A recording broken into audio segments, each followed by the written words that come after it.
Good morning ma'am. मेरी आवाज clear है? Yes ma'am. ठीक है। आज हम पढ़ेंगे आपके पास डिसऑर्डर्स ऑफ ईयर, ठीक है, जिसमें आपके पास फर्स्ट डिसऑर्डर है, वो है आपके पास tinnitus.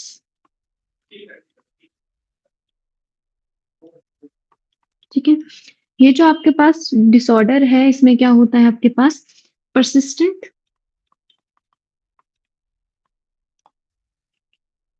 Ringing and buzzing sound. आपके कान में परसिस्टेंट मतलब कॉन्टिन्यूटी में क्या होगी, एक बजिंग साउंड और रिंगिंग साउंड आती ही रहेगी। ठीक है, उस कंडीशन को हम बोलते हैं टिनिटस।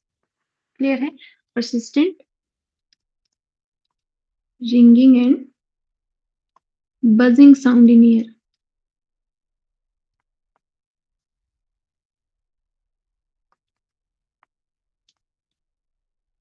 ठीक है, अब ये जो आपके पास यहाँ पे देखो, यहाँ पे दिया आपके पास टिनिटस, ठीक है, जिसमें क्या रिप्रेजेंट कर रहा है, रिंगिंग इन द ईयर। ठीक है, जो कान होगा उसमें कॉन्टिन्यूटी में एक ही साउंड, रिंग वाली साउंड या बजिंग साउंड आती रहेगी आपके पास। देखो ये किस वजह से हो सकता है, अगर आपके पास damage to the cilia in the inner ear. ठीक है, अब आपको पता है सीलिया, कौन से सीलिया की बात कर रहे हैं, ये बात कर रहे हैं स्टीरियोसीलिया की। ठीक है,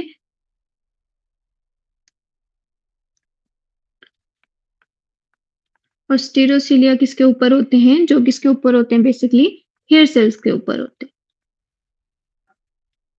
ठीक है, यही पढ़ा था हमने कि जो आपके पास हेयर सेल है, ठीक है, वो सेंसेशन करते हैं, उनके पास ऐसे माइक्रोविलाई जैसा स्ट्रक्चर होता है, जिसको हम क्या बोलते हैं, स्टीरोसीलिया बोलते हैं। ठीक है, अगर उनमें डैमेज हो जाता है तो उस केस में क्या होगा, आपके पास एक रिंगिंग या बजिंग साउंड आती रहेगी। ठीक है, सेकंड इसका रीजन हो सकता है कि आपके पास इंजरी हो गई हो अगर। ठीक है, अगर जो आपके पास ईयर ड्रम है उसमें इंजरी हो जाए तो उस केस में भी आपके पास क्या हो सकता है, सेम आपको ऐसे बजिंग साउंड आती कंटिन्यूटी में आती रहेगी। ठीक है, थर्ड इसका रीजन आपके पास क्या हो सकता है, अगर आपके पास जो ईयर वैक्स है उसकी वजह से क्या हो गया हो, एरिया ब्लॉक हो गया हो। ठीक है, तो साउंड आपके पास प्रॉपरली ट्रांसमिट नहीं हो पाएगी, पहुंच नहीं पाएगी, तो आपको बजिंग साउंड सुनाई देगी। ठीक है, अपने कानों में। ठीक है, ऐसे फील होगा आपको, या फिर आपके पास ईयर में इंफेक्शन हुआ हो। ठीक है, तो इन तीनों केसेस में जो आपके पास कान है उनमें क्या होता है, persistent ringing and buzzing sound सुनाई देती है, जिसको हम बोलते हैं टिनिटस। इतनी बात क्लियर है? ठीक है, सेकंड जो आपके पास डिसऑर्डर है,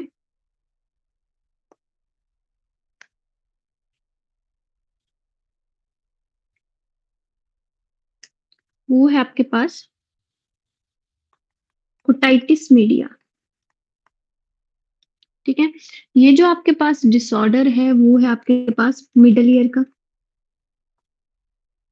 ठीक है, जब आपके पास मिडल ईयर में इंफेक्शन हो जाए, ठीक है, उस कंडीशन को हम बोलते हैं आइटिस। जहां पे भी आइटिस वर्ड लगता है उसका मतलब ही इन्फ्लामेशन होता है। ठीक है, जब वहां पे इंफेक्शन हो जाता है और ऑटिस मीडिया में, ठीक है, मिडल ईयर इन्फेक्शन बोलते हैं इसको। ठीक है, तो बेसिकली इसमें क्या होगा आपके पास, ये जो आपके पास मिडल ईयर इन्फेक्शन है वो किसकी वजह से हो सकता है, ये किसी बैक्टीरिया की वजह से हो सकता है या फिर किसी वायरस की वजह से हो सकता है। ठीक है, काउस इसका क्या रहेगा, बैक्टीरिया और वायरस रहेगा। ठीक है, जैसे आपके पास स्ट्रेप्टोकोकस न्यूमोनियाई बैक्टीरिया है, ठीक है, या हीमोफाइलस इन्फ्लुएंजा है। ठीक है, वो बेसिकली क्या करते हैं आपके पास, मिडल ईयर को इन्फेक्शन काउस कर देते हैं, और ये जनरली आपके पास देखा जाता है चिल्ड्रंस में। ठीक है, जिसकी वजह से क्या होगा, जो आपके पास ईयर है उसमें पेन रहेगा। ठीक है, फीवर आएगा। ठीक है, और सीवियर केसेस में क्या हो सकता है, हियरिंग लॉस भी हो सकता है। ठीक है, तो ये आपके पास जो नेक्स्ट जो इमेज है, ये है आपके पास ईयर इन्फेक्शन की। ठीक है, अब देखो यहाँ पे क्या है आपके पास,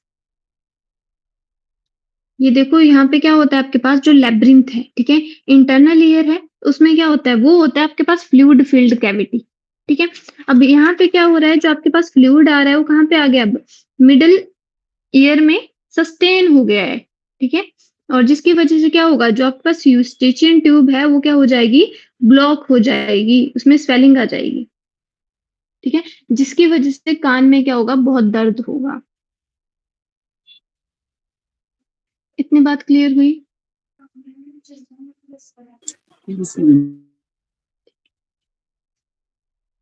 उसके बाद थर्ड जो आपके पास डिसऑर्डर है, वो है आपके पास ऑटो स्क्लेरोसिस, ठीक है? इस डिसऑर्डर में क्या है आपके पास ये जो आपके पास ऑटो स्क्लेरोसिस है ये आपके पास इनहेरिटेड डिसऑर्डर है, ठीक है? और दूसरी चीज इस डिसऑर्डर में क्या होगा बेसिकली आपके पास जो आपके पास स्टेपिस बोन है, ठीक है? मतलब जो आपके पास मिडल ईयर में जो बोन्स प्रेजेंट है स्पेसिफिकली जो आपके पास स्टेपिस बोन है, ठीक है? उसमें क्या हो जाएगी? इम्पेयरमेंट हो जाएगी या फिर जो मिडल ईयर्स की बोन है अगर वो क्या हो जाती है? हार्ड हो जाती है, ठीक है? तो उस कंडीशन को हम बोलते हैं ऑटोस्क्लेरोसिस, ठीक है?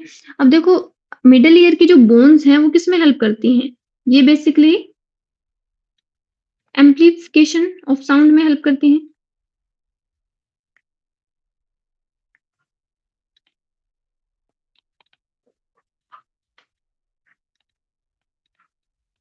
ठीक है? देखो जब आपके पास मिडल ईयर की बोन्स में क्या हो जाएगी? इम्पेयरमेंट हो जाएगी, तो आपके पास साउंड एम्प्लीफाई नहीं होगी, जिसकी वजह से जो पर्सन है उसको कम सुनाई देगा, ठीक है? और टोटल हियरिंग लॉस भी हो सकता है सीवियर केसेस में, ठीक है? और इसको हम कैसे क्योर कर सकते हैं? देखो यहाँ पे ये रिप्रेजेंट कर रहा है आपके पास, ठीक है? अब यहाँ पे इसके रीजन अलग-अलग हो सकते हैं। अगर मान लो ओवर ग्रोथ हो गई है बोन्स की, ठीक है? कौन सी बोन है यहाँ पे? ये जो आपके पास बोन है ये स्टेपिस को रिप्रेजेंट कर रहे हैं, ठीक है? अगर यहाँ पे बोन्स की ओवर ग्रोथ हो जा रही है, ठीक है? तो जिसकी वजह से स्टेपिस क्या करेगी? परफॉर्म नहीं कर पाएगी अपना फंक्शन और जो साउंड है वो एम्प्लीफाई नहीं हो पाएगी, ठीक है? और इसको आप कैसे करेक्ट कर सकते हो? Basically removal of stapes bone, ठीक है? आपने क्या किया? स्टेपिस बोन को क्या किया? रिमूव कर दिया, ठीक है? जिसकी वजह से क्या हुआ? और उसमें आपने ऐड कर दिया आर्टिफिशियल स्टेपिस बोन, जो क्या करेगी? अपना फंक्शन प्रॉपर कर पाएगी और पर्सन को सुनाई देगा,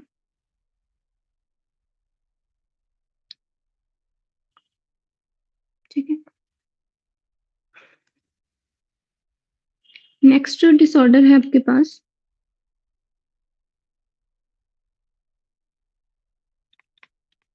वो है आपके पास माइनियर्स डिजीज,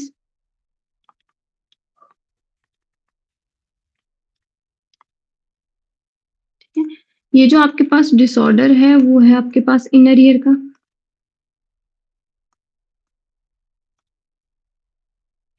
ठीक है? अब देखो इस केस में क्या होगा आपके पास जो आपके पास इनर ईयर है, ठीक है? वहां पे आपको स्पिनिंग सेंसेशन फील होगी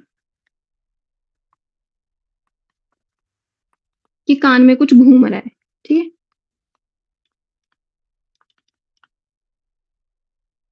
और सीवियर केसेस में क्या हो सकता है? हियरिंग लॉस हो सकता है,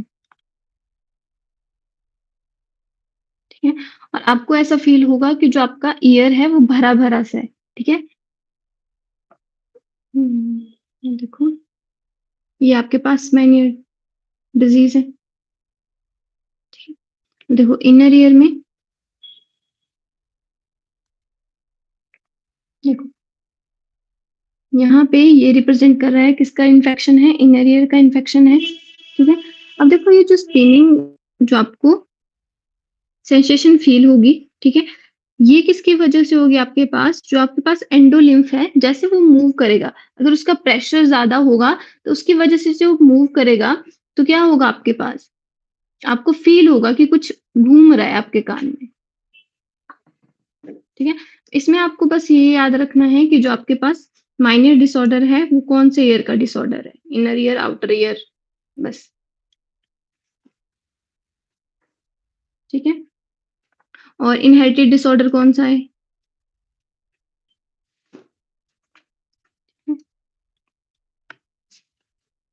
तो ये थे आपके पास डिसऑर्डर ऑफ ईयर्स। ठीक है?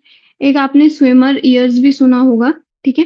जिसको एक्सटर्नल ओटिस बोलते हैं, ठीक है? जिसमें क्या होता है बेसिकली आपके पास, जैसे आपने एक चीज़ नोटिस करी होगी कि अगर नहाते टाइम आपके कान में पानी चला जाता है, ठीक है? तो आपको ऐसा लगता है कि आपका कान भरा-भरा है, ठीक है? तो बेसिकली आपके पास क्या होगा, वो आपके पास क्योर हो जाता है अगर आप क्या कर रहे हो, अ, अपने नेज़ल को क्लोज़ करके जेंटली एक्सहेल कर रहे हो, ठीक है? तो आपके पास यूस्टेशियन ट्यूब क्या करती है, ओपन हो जाती है और उस प्रेशर को मेंटेन कर लेती है, ठीक है? तो स्विमर ईयर्स भी आपके पास एक डिसऑर्डर है, ठीक है? बट वो जनरल डिसऑर्डर है,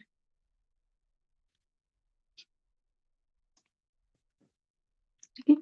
ये आपके पास एक्सटर्नल ईयर का डिसऑर्डर है।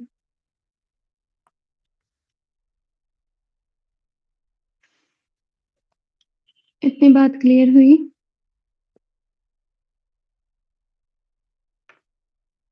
यस। ठीक है? तो आपका न्यूरल कंट्रोल एंड कोऑर्डिनेशन खत्म होता है, ठीक है?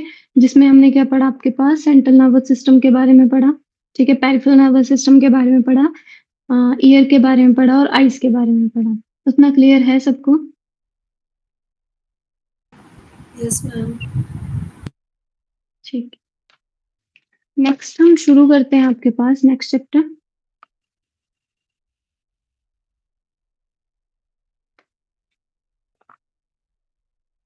नेक्स्ट है आपके पास केमिकल कंट्रोल एंड कोऑर्डिनेशन।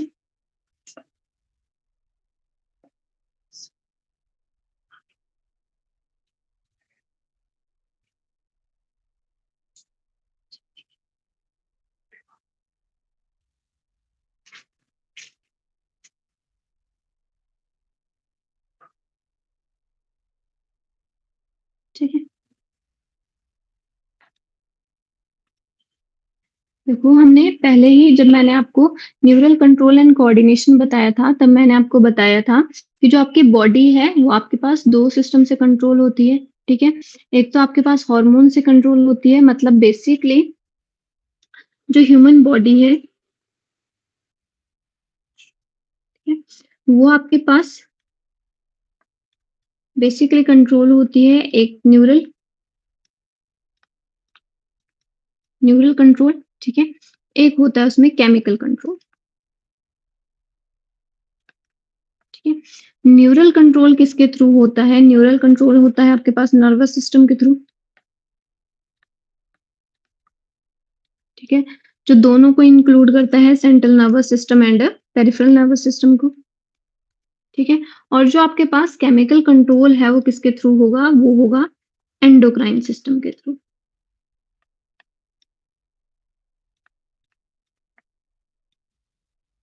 ठीक है? ये दोनों मिलके आपके बॉडी को क्या करते हैं? कंट्रोल करते हैं, ठीक है? और इसको कंबाइंड फॉर्म में हम क्या बोलते हैं?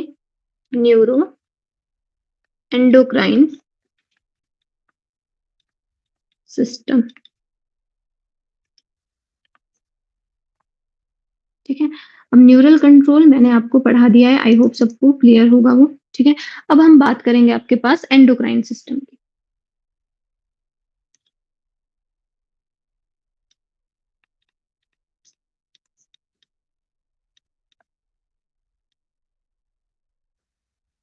ठीक है? देखो, इससे पहले मैं आपको थोड़ा-सा बता दूँ कि जो आपके पास ग्लैंड्स होती हैं, वो कितने टाइप की होती हैं? 3 टाइप्स की। एक्सोक्राइन, एंडोक्राइन,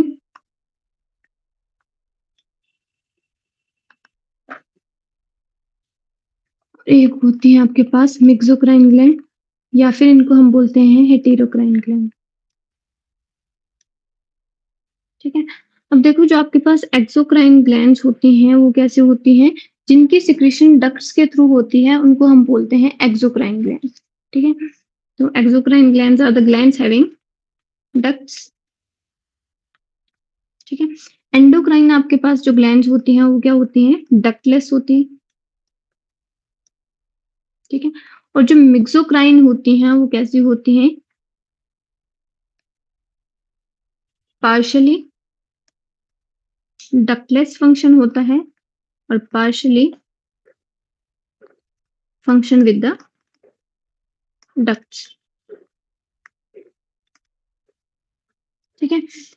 एग्जाम्पल के लिए एक्सोक्राइन ग्लैंड आपके पास बेसिकली मान लो ये आपके पास कोई भी ग्लैंड है, ठीक है?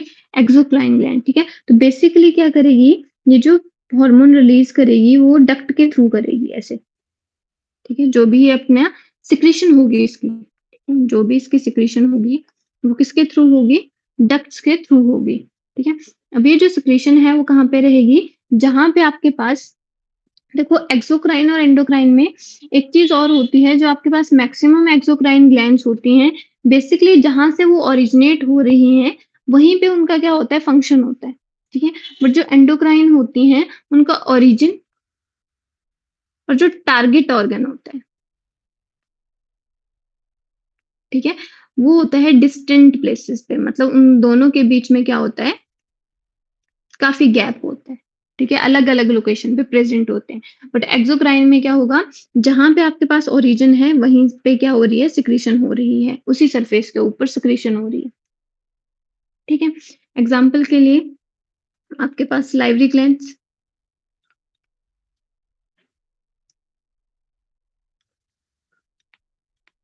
स्वेट ग्लैंड्स, ठीक है? लैक्रिमल ग्लैंड, ठीक है? ये कैसे हो जाएंगे? आपके पास एक्सोक्राइन ग्लैंड्स हो जाएंगे, ठीक है? और एंडोक्राइन ग्लैंड्स कौन सी ग्लैंड होती हैं आपके पास? जो डक्टलेस होती हैं, मीन्स जो बेसिकली एंडोक्राइन ग्लैंड्स की जो सिक्रीशन होगी वो कहाँ पे होगी? डायरेक्ट ब्लड स्ट्रीम में होगी, मतलब ये जो हो सिक्रीट करेंगी, इनकी जो सिक्रीशन होगी वो ब्लड स्ट्रीम में होगी, इसीलिए इनका ओरिजिन कहीं पे भी हो लेकिन इनके वर्किंग प्लेस क्या हो सकते हैं? डिस्टेंस पे हो सकते हैं, ठीक है? और जो आपके पास एंडोक्राइन ग्लैंड्स के सिक्रीशन है उनको हम बोल देते हैं हॉर्मोन्स, ठीक है? Secretion of endocrine gland is known as a hormone, ठीक है? अगर मैं हार्मोन की डेफिनेशन लिखूं, ठीक है, तो हार्मोन क्या होते हैं आपके पास? Hormones are the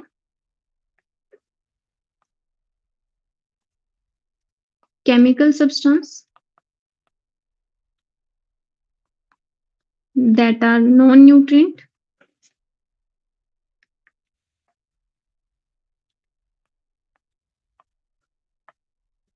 and releases in a trace amount,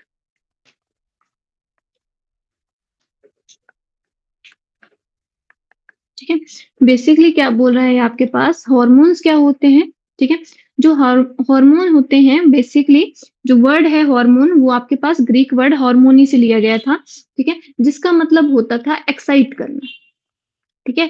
but ये आपके पास करेक्ट आपके पास बोला जाए तो इसको एक्सप्लेन नहीं कर रहा है, क्यों? क्योंकि हमें पता है हार्मोन्स आपके पास टू टाइप्स के होते हैं, एक इनहिबिटरी होते हैं और एक प्रमोटरी होते हैं, ठीक है? तो बेसिकली ये बोल रहा है आपके पास हार्मोन क्या है? केमिकल सब्सटेंस है, जो क्या कर रहा है? जो कैसा है? नॉन न्यूट्रिएंट है। अब नॉन न्यूट्रिएंट का सिंपल सा मतलब है कि आपके पास हार्मोन के ब्रेक से कोई एटीपी नहीं बन रहा है, ये हमें एनर्जी प्रोवाइड नहीं करवा रहा है, इसलिए क्या बोला इसको? नॉन न्यूट्रिएंट बोला। और कौन से? ये आपके पास थोड़ा सा ट्रेस अमाउंट में ही क्या होता है? रिलीज करता है और जो बॉडी है उसकी फंक्शनिंग को रेगुलेट करता है, ठीक है? एंडोक्राइन ग्लैंड्स के आपके पास एग्जाम्पल हो जाएंगे, जैसे आपके पास क्या हो गया? हाइपोथैलेमस हो गया, पिट्यूटरी ग्लैंड हो गई,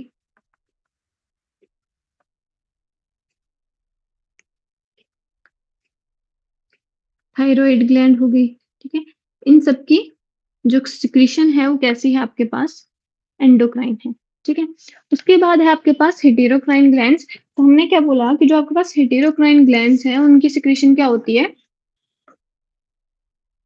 एक्सोक्राइन सिक्रीशन भी होती है और एंडोक्राइन, मतलब दोनों की तरह एक्ट करती है, वो पार्शियली एंडोक्राइन होती है और पार्शियली एक्सोक्राइन ग्लैंड्स होती है, ठीक है? फॉर एग्जाम्पल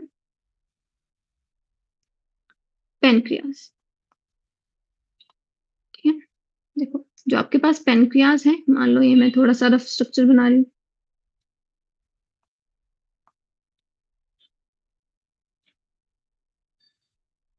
ठीक है, इसके पास क्या होता है, आपके पास दोनों चीजें हैं। ठीक है, इसके पास एक्सोक्राइन सिक्रीशन भी होगी और एंडोक्राइन सिक्रीशन भी होगी। ठीक है, इसके पास ऐसी सेल्स होती है, ऐसे आपको स्फेरिकल येलो कलर में सेल्स दिख रही होंगी, इनको हम बोलते हैं एसिनाई। ठीक है, ये जो आपको येलो कलर में सेल्स दिख रही हैं, इनको बोला जाता है एसिनाई। ठीक है, और जो एसिनाई की सिक्रीशन होती है वो कैसी होती है, आपके पास एक्सोक्राइन। क्यों? क्योंकि यहाँ पे ये करेंगी, रिलीज करेंगी, यहाँ पे इनकी सिक्रीशन यहाँ पे रिलीज हो जाएगी। ठीक है, जबकि इनके पास और सेल्स होती हैं जिनको हम क्या बोलते हैं, ऐसे इनके बीच में प्रेजेंट होती हैं, जिनको हम बोलते हैं islets of Langerhans.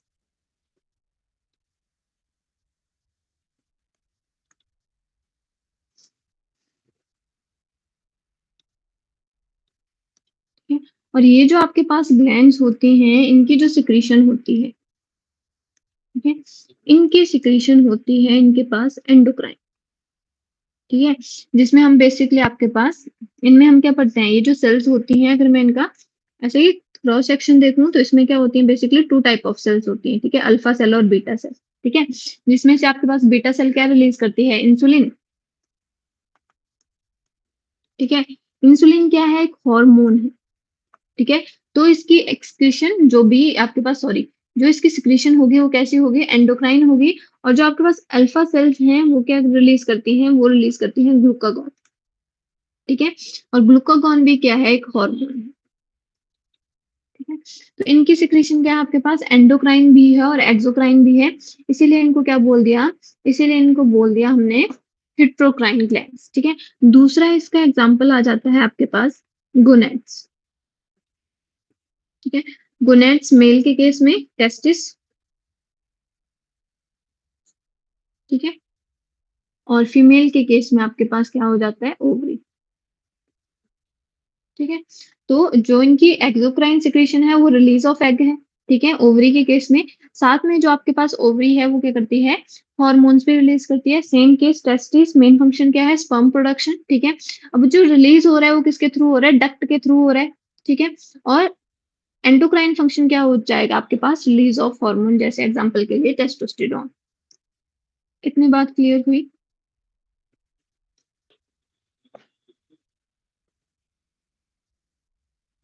Yes ma'am. ठीक है, उसके बाद अब हम बात करेंगे बेसिकली आपके पास एंडोक्राइन सिस्टम की ही।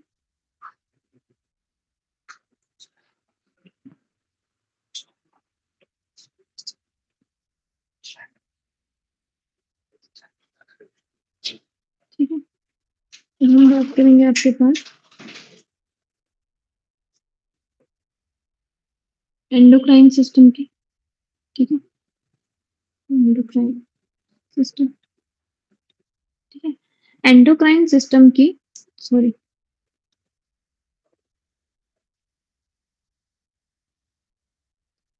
ठीक है, study of endocrine system is known as endocrinology. ठीक है, and the father of endocrinology is the father of endocrinology. ठीक है, इट्स थॉमस एडिसन।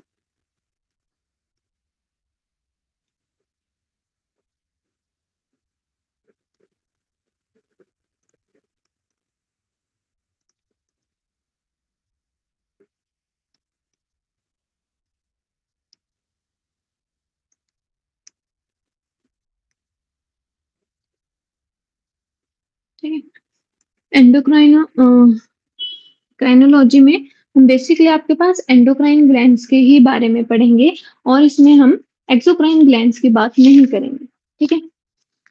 अब देखो, जो आपके पास एंडोक्राइन ग्लैंड्स होती हैं, सबसे पहले हम बात करते हैं आपके पास ब्रेन से। ठीक है, तो ब्रेन का जो आपके पास, ब्रेन में 3 पार्ट्स होते हैं, फोर ब्रेन, मिड ब्रेन और हाइंड ब्रेन। ठीक है, फोर जो आपके पास ब्रेन का फोर ब्रेन पार्ट है, ठीक है, उसका जो डायनसेफ्लॉन पार्ट है, उसमें क्या प्रेजेंट होता है आपके पास? हाइपोथैलेमस।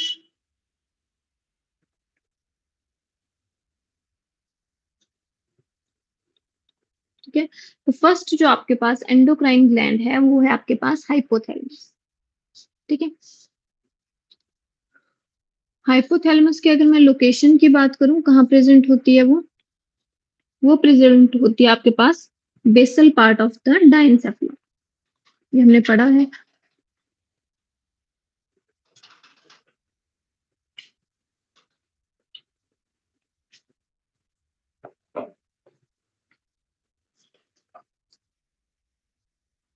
ठीक है, और डायनसेफ्लॉन किसका पार्ट है? It is the part of the fore brain. ठीक है, अब देखो जो आपके पास हाइपोथैलेमस है, सिंपल एक थोड़ा रफ सा डायग्राम बना रही हूँ। ठीक है, इसके एग्जैक्ट नीचे आपके पास पिट्यूटरी ग्लैंड प्रेजेंट होती है।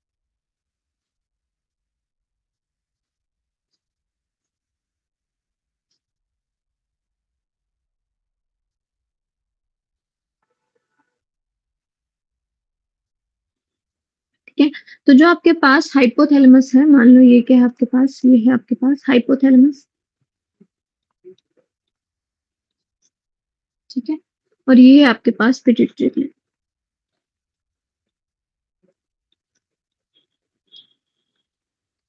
तो जो आपके पास हाइपोथैलेमस होता है, उसके पास होते हैं न्यूक्लियाई। ठीक है, अब आपको पता है न्यूक्लियाई क्या होते हैं।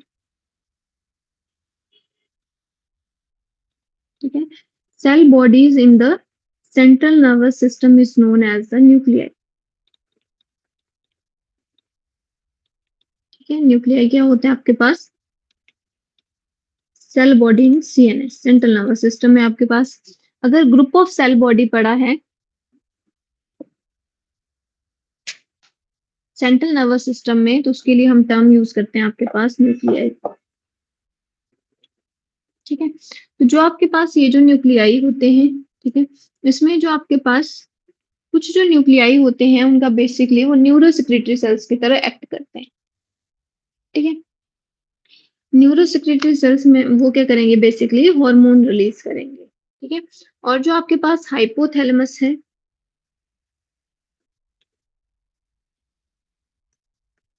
वो बेसिकली दो हार्मोन रिलीज करता है।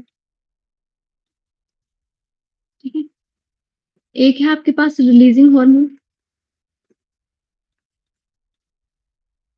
जो आपके पास पिट्यूटरी ग्लैंड को सिग्नल देगा हार्मोन्स को रिलीज करने का, उसको हम बोल देते हैं रिलीजिंग हार्मोन। ठीक है, और एक होता है आपके पास इनहिबिटरी हार्मोन।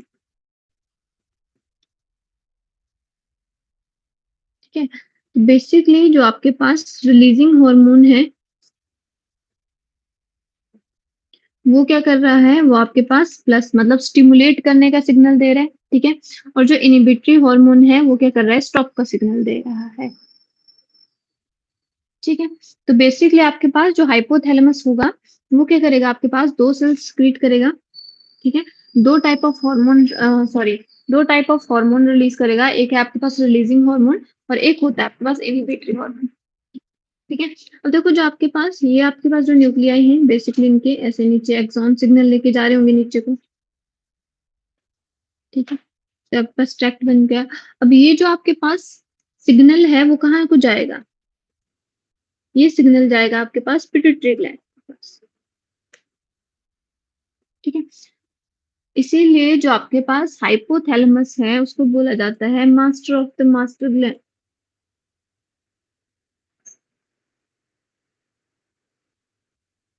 ये हमें इससे हमें ये पता लग रहा है कि जो आपके पास पिट्यूटरी ग्लैंड, जिसको हम क्या बोलते हैं? मास्टर ग्लैंड बोलते हैं। ठीक है, उसको बेसिकली कौन रेगुलेट कर रहा है, कौन उससे हार्मोन रिलीज करवा रहा है? वो उससे करवा रहा है आपके पास हाइपोथैलेमस। ठीक है, तो बेसिकली आपके पास हाइपोथैलेमस मेन सेंटर की तरह काम कर रहा है। ठीक है। जो किसको कंट्रोल करेगा, वो आपके पास इसके एक्शंस को कंट्रोल करेगा, पिट्यूटरी के एक्शंस को। इतनी Master बात gland क्लियर? तो means master gland is a pituitary gland, but his master is hypothalamus. Right, ठीक है। कि जो आपके पास मास्टर ग्लैंड है, आपने सुना होगा, जो पिट्यूटरी ग्लैंड है उसको क्या बोलते हैं, मास्टर ग्लैंड बोलते हैं, ठीक है। अब उस मास्टर ग्लैंड को क्यों बोलते हैं, क्योंकि जो आपके पास पिट्यूटरी ग्लैंड है वो एक से ज्यादा जो आपके पास हॉर्मोन्स हैं उनको क्या करती है, वो एक से ज्यादा आपके पास जो ग्लैंड्स हैं उनको स्टिमुलेट करती है, ठीक है। जैसे थायराइड ग्लैंड को स्टिमुलेट करेगी, ठीक है। आपके पास एसीटीएच को स्टिमुलेट करेगी, ठीक है। एक से ज्यादा चीजों को क्या करती है, स्टिमुलेट करती है, इसलिए क्या बोल दिया, इसको मास्टर ग्लैंड बोल दिया। अब जो आपके पास ये जो मास्टर है, इसको कौन कंट्रोल कर रहा है, इसको बेसिकली कंट्रोल कर रहा है आपके पास हाइपोथैलेमस। जब यहाँ पे हाइपोथैलेमस रिलीजिंग हार्मोन रिलीज करेगा, वो कहाँ पे जाएगा, पिट्यूटरी ग्लैंड पे जाएगा, और पिट्यूटरी ग्लैंड को स्टिमुलेट करेगा, और वो क्या करेगा, जैसे मान लो इसने किस पे एक्ट करना, थायराइड पे, ठीक है, मान लो, तो ये रिलीज करेगा थायराइड स्टिमुलेटिंग हार्मोन, ठीक है। अब ये जो थायराइड स्टिमुलेटिंग हार्मोन है, फिर वो जाके कहाँ पे एक्ट करेगा, थायराइड ग्लैंड पे। तो बेसिकली आपके पास जो मेन कंट्रोल कर रहा है वो कौन कर रहा है, आपके पास हाइपोथैलेमस कर रहा है। इतनी बात क्लियर हुई सबको?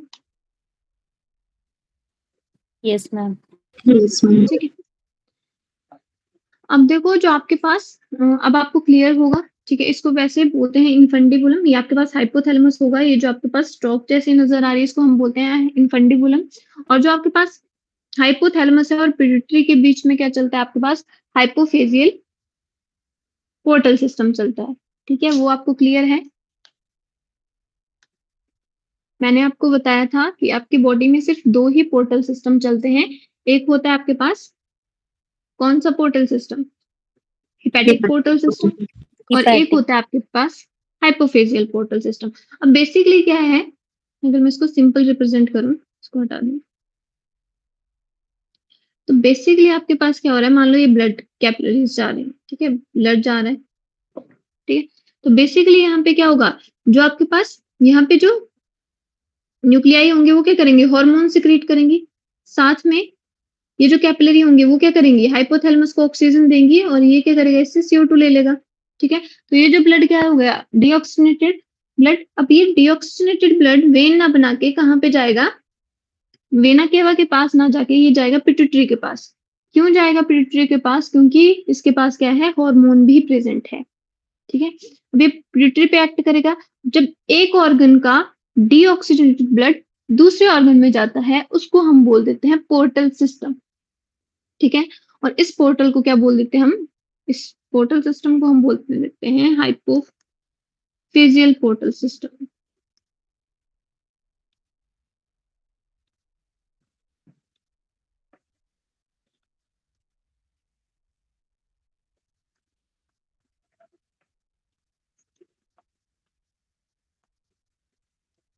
ठीक है, जो आपके पास हाइपोथैलेमस और पिट्यूटरी के बीच में चल रहा है। इतनी बात क्लियर हुई?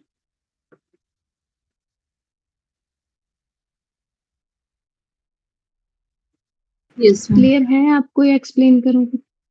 समझ नहीं आया तो पूछो। Clear है मैम.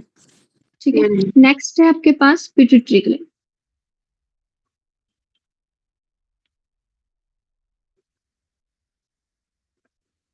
ठीक है। जो आपके पास पिट्यूटरी ग्लैंड है उसकी मैं बात करती हूँ पहले लोकेशन की, ठीक है। और इसको क्या बोला जाता है, commonly known as a master gland, ठीक है। जो आपके पास पिट्यूटरी ग्लैंड है वो प्रेजेंट होती है आपके पास, जो आपके पास, अब आपने जो स्कल है, ठीक है, क्रेनियम है, उसकी बोन्स पड़ी हैं, ठीक है। टोटल कितने बोन होते हैं उसमें, Cranial 12. सिर्फ आप क्रेनियम बोन बताइए। अच्छा, cranial 8. 8 बोन्स पड़ी हैं आपने, कौन कौन सी, frontal, parietal, Temporal, temporal, occipital, occipital, sphenoid, हाँ, sphenoid and Arachnoid. इथेमॉइड, ठीक है। ethmoid. अब इसमें जो आपके पास जो स्फिनॉइड बोन है, ठीक है, जो स्फिनॉइड बोन है उसमें एक कैविटी प्रेजेंट होती है। मान लो ऐसे मैं रिप्रेजेंट कर रही हूँ इसको रफ में ही, ठीक है। ये आपके पास स्फिनॉइड बोन है और इस स्फिनॉइड बोन में जो कैविटी प्रेजेंट है इसको हम बोलते हैं सेला टर्सिका। सेला टर्सिका, ठीक है। और इस सेला टर्सिका में आपके पास प्रेजेंट होती है आपकी पिट्यूटरी ग्लैंड, ठीक है। यहाँ पे ये जो आपके पास कैविटी है जिसको हमने क्या बोला, सेला टर्सिका, यहाँ से क्या आ रहा है आपके पास, ऐसे हाइपोफेजियल आएगा, ठीक है। और यहाँ पे ऐसे, यहाँ पे प्रेजेंट होती है आपके पास पिट्यूटरी ग्लैंड, ठीक है। तो पिट्यूटरी ग्लैंड कहाँ प्रेजेंट है, सेला टर्सिका कैविटी में। ये क्या है आपके पास, सेला टर्सिका कैविटी है और वो कैविटी किस में है, स्फिनॉइड बोन में प्रेजेंट है,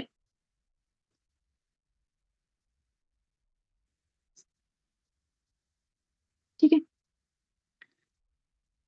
तो अगर मैं लोकेशन के बताऊं तो आपको पता लग गया होगा कि जो पिट्यूटरी ग्लैंड है वो कहाँ पे प्रेजेंट होती है, स्फिनॉइड बोन में प्रेजेंट होती है, located in sphenoid bone cavity known as a sella turcica, ठीक है।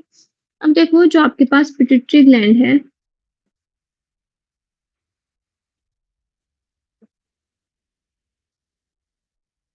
बेसिकली उसके 3 पार्ट्स होते हैं,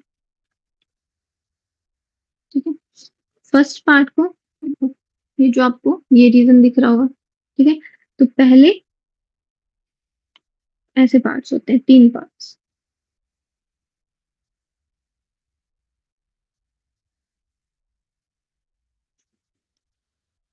ये वाला,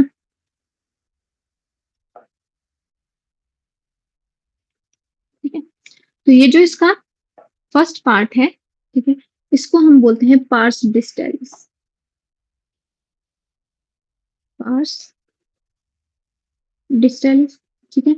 ये जो आपको पर्पल में दिख रहा है इसको हम बोलते हैं पार्स इंटरमीडिएट, ठीक है। और ये जो पीछे वाली साइड है इसको हम बोलते हैं pars nervosa, The first part is pars distalis, okay. ठीक है। नीचे लिख रही हूँ मैं इन पार्ट्स को, आपको लोकेशन पता लग गई डायग्राम में, ठीक है। अब इन्हीं पार्ट्स को मैं नीचे लिख रही हूँ। तो बेसिकली आपके पास इधर ही रिप्रेजेंट कर देती हूँ, ठीक है। मान लो ये ऐसे, ठीक है। तो बेसिकली आपके पास कुछ ऐसे है पिट्यूटरी ग्लैंड, ठीक है, जिसमें एक आगे वाला पोर्शन है, ठीक है, यहाँ पे इंटरमीडिएट पोर्शन है और एक पीछे वाला पोर्शन है, ठीक है। तो आगे वाले को हमने क्या बोल दिया, इसको हमने बोल दिया पार्स डिस्टैलिस, सेकंड वाला पार्स इंटरमीडिएट, ठीक है। और लास्ट वाले को हमने बोल दिया पार्स नर्वोस, ठीक है। अब जो आपके पास पार्स डिस्टैलिस और पार्स इंटरमीडिया है, ये दोनों मिलके बनाते हैं आपके पास इंटीरियर पिट्यूटरी,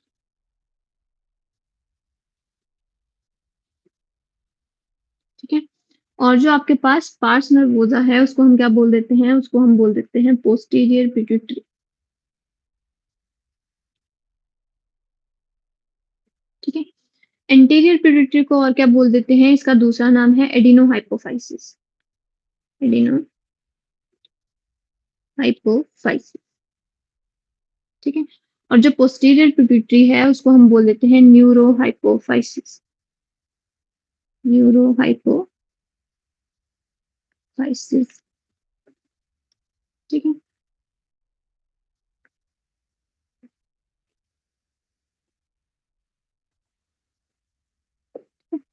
तो देखो जो आपके पास पार्स डिस्टैलिस है, ठीक है, वो बेसिकली आपके पास कितने 6 हार्मोन रिलीज करते हैं, ठीक है।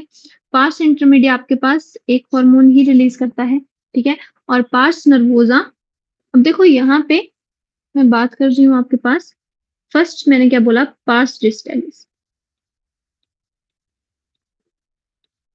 ठीक है। अब बेसिकली आपके पास आपको इतना क्लियर हो रहा होगा कि हाइपोथैलेमस ने क्या किया, रिलीजिंग हार्मोन रिलीज किया, जिसने किस पे एक्शन किया, जिसने पिट्यूटरी पे एक्शन किया और पिट्यूटरी के कौन से पार्ट पे एक्शन किया होगा, एंटीरियर पिट्यूटरी पे एक्शन किया होगा, ठीक है।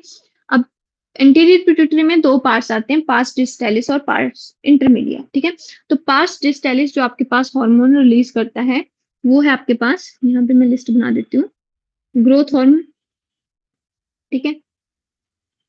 सेकंड है प्रोलैक्टिन,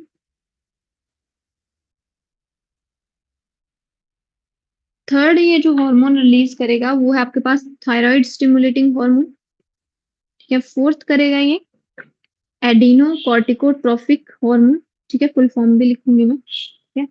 और जो आपके पास फिफ्थ करेगा ये, ठीक है, अब ये करेगा आपके पास गोनाडोट्रोपिन, और गोनाडोट्रोपिन में होते हैं दो हार्मोन, ठीक है, एफएसएच और एलएच, ठीक है। तो यहाँ पे मैं इसको गोनाडोट्रोपिन, ठीक है। तो बेसिकली आपके पास ये अलग है एफएसएच और एक है एलएच, ठीक है। बेसिकली आपके पास 7 हार्मोन हो जाएंगे, ठीक है, 6 हार्मोन हो गए, ठीक है। इसको हम अलग काउंट करें, ठीक है, एफएसएच एक हो गया 5 में, इसको अगर मैंने गोनाडोट्रोपिन में एफएसएच एक है और एलएच एक है, ठीक है। तो पास्ट डिस्टेलिस मैंने क्या बोला था, टोटल नंबर में कितने हार्मोन रिलीज करेगा, 6 हार्मोन रिलीज करेगा, ठीक है। दूसरा जो इंटीरियर पिट्यूटरी का पार्ट है, किसके पार्ट है ये दोनों, एडिनो हाइपोफाइसिस के, ठीक है, वो है पार्स इंटरमीडिया, ठीक है। और जो आपके पास पार्स इंटरमीडिया है वो हार्मोन रिलीज करता है सिर्फ एक ही, मेलानोसाइट्स स्टिमुलेटिंग हार्मोन, ठीक है, फुल फॉर्म लिख रही हूँ मैं, मेलानोसाइट स्टिमुलेटिंग हार्मोन, ठीक है। अब देखो जो आपके पास एडिनो हाइपोफाइसिस है, मतलब जो एंटीरियर पिट्यूटरी है जिसमें पास डिस्टेलिस और पास इंटरमीडिया आते हैं, और दोनों जो आपके पास हार्मोन रिलीज करेंगे, ये क्या करेंगे, हार्मोन्स को सिंथेसाइज भी करेंगे, मतलब यहाँ पे सिंथेसिस भी हो रही है, ठीक है, और रिलीज भी करवा रहे हैं, दोनों काम कर रहे हैं ये,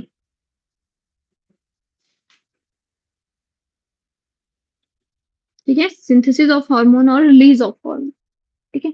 अब जो आपके पास न्यूरो हाइपोफाइसिस है, ये जिसको क्या बोला हमने, पास नर्वोजा बोला, वो बेसिकली आपके पास दो हार्मोन रिलीज करती है, एक है आपके पास एडीएच और एक है आपके पास ऑक्सीटोसिन, ठीक है।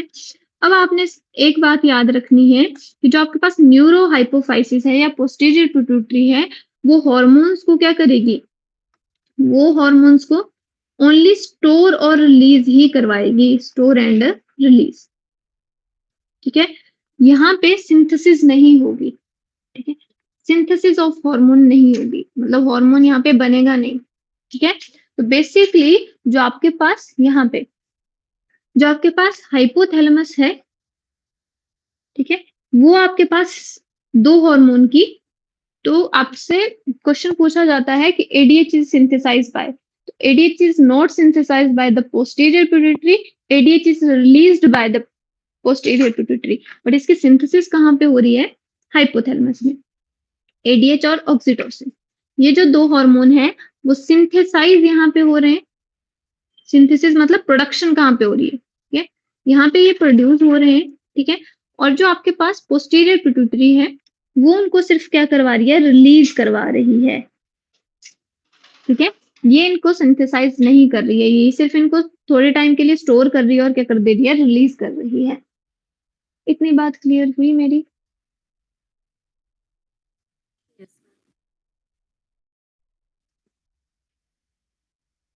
ठीक है। तो आपके पास ये मैं फुल फॉर्म लिख देती हूँ आपके पास, ये आपके पास ग्रोथ हार्मोन, ये है आपके पास थायराइड स्टिमुलेटिंग हार्मोन,